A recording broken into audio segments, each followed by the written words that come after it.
Bagi Anda yang diberkati lewat renungan malam ini, silahkan like, share, dan subscribe agar semakin banyak orang mengalami realita Tuhan yang nyata.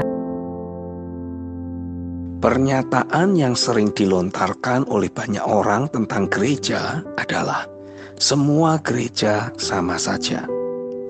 Itulah hal yang sering kita dengar. Alhasil ada banyak orang percaya yang akhirnya sembarang saja dalam memilih gereja. Ada yang memilih berdasarkan ikatan pertemanan atau dari program gerejanya. Bahkan tidak sedikit yang berdasarkan selera khotbah maupun permainan musik yang nyaman dan bisa dinikmati oleh mereka. Padahal jika kita mau berkata jujur, tidak semua gereja seperti apa yang Tuhan inginkan. Bahkan wajah gereja pada saat ini sudah bagaikan tempat hiburan dan panggung fashion show yang gegap gempita dengan lampu sorot, LED yang bagus, maupun pertunjukan lainnya yang tidak kalah menarik. Kondisi seperti ini harusnya meresahkan batin kita sebagai orang percaya. Bukankah esensi gereja adalah keberadaan realita Tuhan yang sangat nyata? Matius 18 ayat 20 menegaskan, sebab di mana 2 atau 3 orang berkumpul dalam namaku, di situ aku ada di tengah-tengah mereka. Dalam 2 Tawarikh 5 ayat 13-14 dituliskan, lalu para peniup nafiri dan para penyanyi itu serentak memperdengarkan paduan suaranya untuk menyanyikan puji-pujian dan syukur kepada Tuhan. Mereka menyaringkan suara dengan nafiri, ceracap, dan alat-alat musik sambil memuji Tuhan dengan ucapan, sebab Ia baik, bahwasannya untuk selama-lamanya kasih setianya. Pada ketika itu, rumah itu, yakni rumah Tuhan, dipenuhi awan, sehingga imam-imam itu tidak tahan berdiri untuk menyelenggarakan kebaktian oleh karena awan itu, sebab kemuliaan Tuhan memenuhi rumah Allah. Dalam Keluaran 33 ayat 15-16 dituliskan, berkatalah Musa kepadanya, jika engkau sendiri tidak membimbing kami, janganlah suruh kami berangkat dari sini. Dari manakah gerangan akan diketahui bahwa aku telah mendapat kasih karunia di hadapanmu, yakni aku dengan umatmu ini?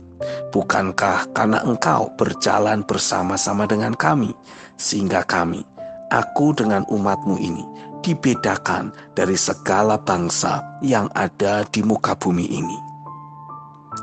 Tidak adanya kehadiran yang sangat nyata, melainkan juga manifestasi kehadirannya yang menelan maut dalam kemenangan dapat kita alami sebagai orang percaya. Sudah seharusnya gereja memiliki posisi rohani yang memerintah dan berkuasa. Melalui doa-doa yang kita panjatkan, sesuatu harus terjadi. Karena realita Tuhan yang begitu nyata dalam hidup orang percaya, sampai-sampai membuat banyak orang tidak bisa lagi membantah akan keberadaan Tuhan. Dan dari mulut mereka akan berkata bahwa Tuhan itu nyata dan Dia masih terus bekerja. Bangsa-bangsa tidak lagi malu untuk berkata bahwa mereka butuh Tuhan dan ingin mengalami perjumpaan dengan pribadi Tuhan sendiri. Dalam Yesaya 2 ayat 2-3 dinubuatkan, akan terjadi pada hari-hari terakhir, gunung tempat rumah Tuhan akan berdiri tegak di hulu gunung-gunung dan menjulang tinggi di atas bukit-bukit. Segala bangsa akan berduyun-duyun ke sana, dan banyak suku bangsa akan pergi serta berkata, mari kita naik ke gunung Tuhan, ke rumah Allah Yakub, supaya Ia mengajar kita tentang jalan-jalannya, dan supaya kita berjalan menempuhnya.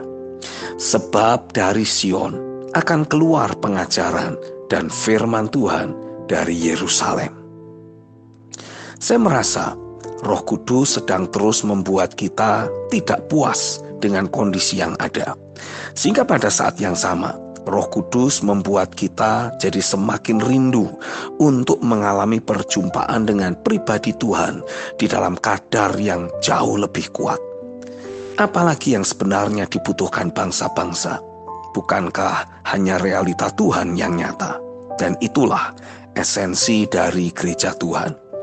Saya yakin bahwa Roh Kudus sedang terus menarik hati kita untuk hanya menginginkan kadar realita Tuhan yang semakin kuat dan perjumpaan dengan Tuhan yang sangat nyata. Itu sudah pasti akan diresponi oleh sorga. 2 Tawarikh pasal yang ke-16 ayat 9 bagian A menegaskan, karena mata Tuhan menjelajah seluruh bumi untuk melimpahkan kekuatannya kepada mereka yang bersungguh hati terhadap Dia. Amin.